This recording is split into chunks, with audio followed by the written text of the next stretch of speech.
Thank you. It's mailbag time, and we've selected a couple of letters from our stack that I'd like to comment on.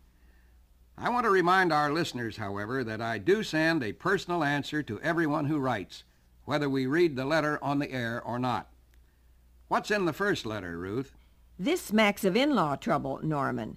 It comes from a Bayonne, New Jersey housewife whose husband is tempted to move his family into his parents' home.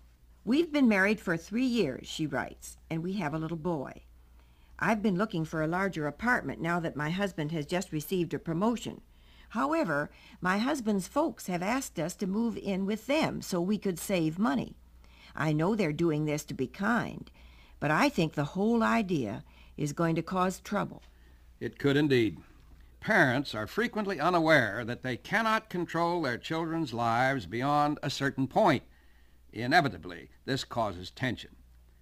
I always advise young people to have their own home, no matter what it costs. In fact, this is the best assurance of keeping your in-law ties on an even keel.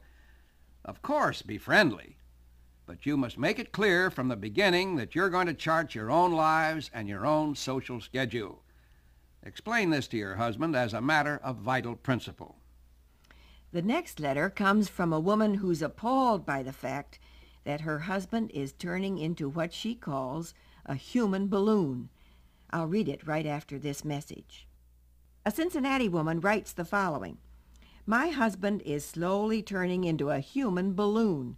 I'm deathly afraid that his increasing obesity is going to affect his health, or perhaps even shorten his life.